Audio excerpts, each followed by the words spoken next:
राजा जी ला ले ले ओई हलाला का चुनरिया सैया अरे ले ले ओई हलाला का चुनरिया सैया शोभे माई के लीला रहो जाता बड़ा राजा जाता बड़ा राजा पटना के बाजार हो जाता बड़ा राजा पटना के बाजार हो ले ले ओई हलाले चुनरी अरे ले ले ओई हलाले चुनरी शोभी सिंगार हो ले ले ओई हलाले चुनरी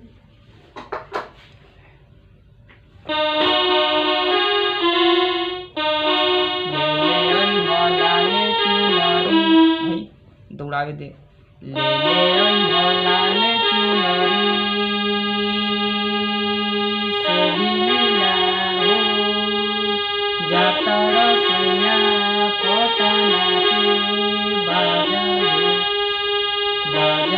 हो ले ले ओई हलाले चुनरी शोभी मैया के सिंगार हो जाता रसैया हो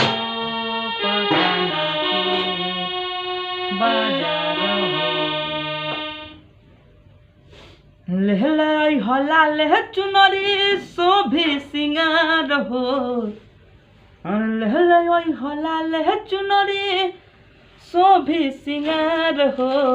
जाता रसैया जाता रसैया पटना के बाजार हो जाता रसैया पटना के बाजार हो। इसमें देखते हैं ले ले आई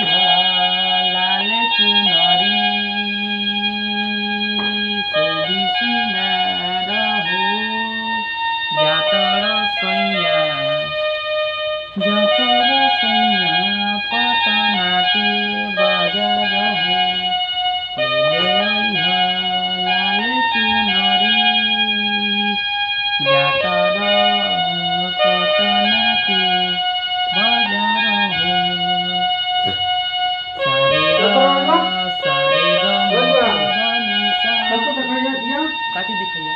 मरवाही का हम खोद भाव ऊपरे सारे ग म प ध नि सा